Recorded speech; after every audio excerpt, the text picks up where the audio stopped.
To give you 10 minutes, I'll keep you from having heat stroke at the ride. All right? This talk used to be called, they pulled the rider, the horse is fine. So the first time I ran the Western States was 110 degrees. The second time I ran the Western States, it was 85 degrees. There is no way to predict what it's going to be on this Tevis. But if you get a 110 degree day, you better know how to deal with it.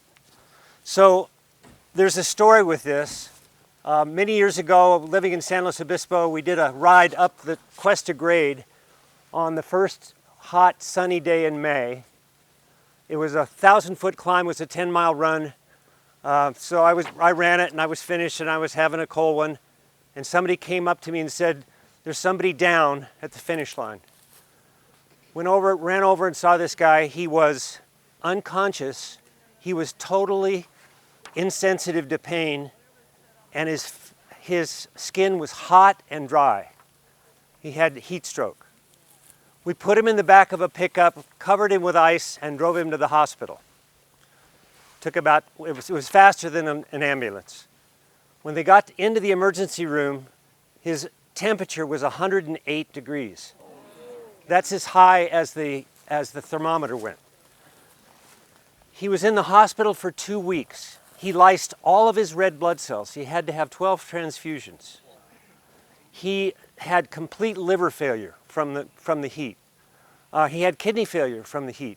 There was a good friend who was a cardiologist who literally lived at the hospital taking care of him and saved his life. And the only thing he ended up with problems is he's got some eye problems because the neurons in the brain or in the eye are really sensitive to heat. So he has a little bit of visual problems, but otherwise he's completely well. Every year on that date, he calls me and says, "This is the 41st anniversary of the day you saved my life." You know, as most of you know, I'm a physician, and that means a lot to me, but it was also a really good lesson for me about dealing with heat. Okay, so the brain, at the base of the brain, there's a thing called the hypothalamus, and there's a little thermostat in there that can tell 1/100th of a degree of temperature increase. And when it does that, it increases circulation, it increases and turns on 4 million sweat glands. And they crank out up to 4 liters of sweat an hour.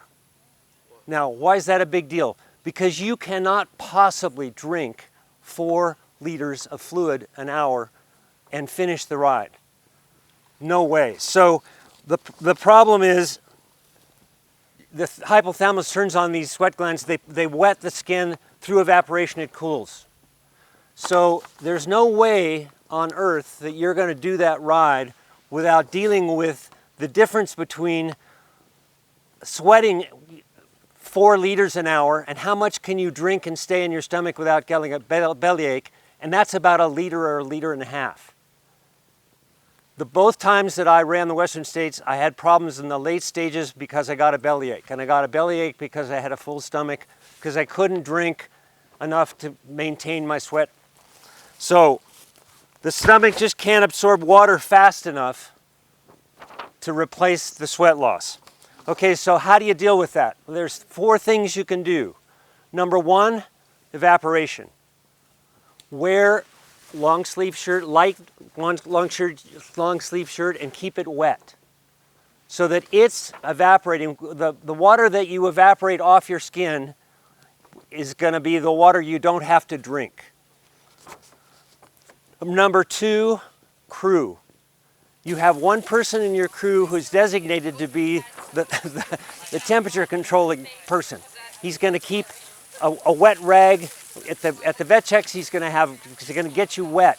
You're going to have a bandana on. And you're going to keep that wet because this is a radiator. The neck is a radiator of heat, and you can absorb an enormous amount of heat with a wet bandana.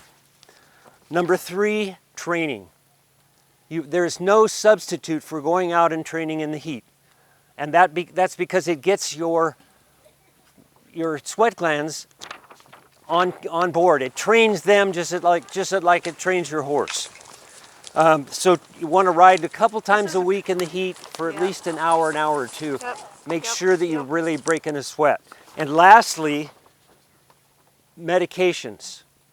Make sure that none of your medications, some of the antihistamines turn off your sweat glands. So if you're taking cold medicine, something like that, read about any of your medications and see if they have anything to do with sweat loss. Because if they do, that could be a disaster. So all those things. Evaporation, lots of clothing that's wet that will evaporate that water for you. Number 2, a crew they're designated as keeping you wet through that whole ride. And training ahead of time. And lastly, check your medications to make sure that they're not problems with sweating. And I hope nobody has that problem, and I hope you have a great ride, and I hope it's an 85-degree day and not a 115-degree day. All right?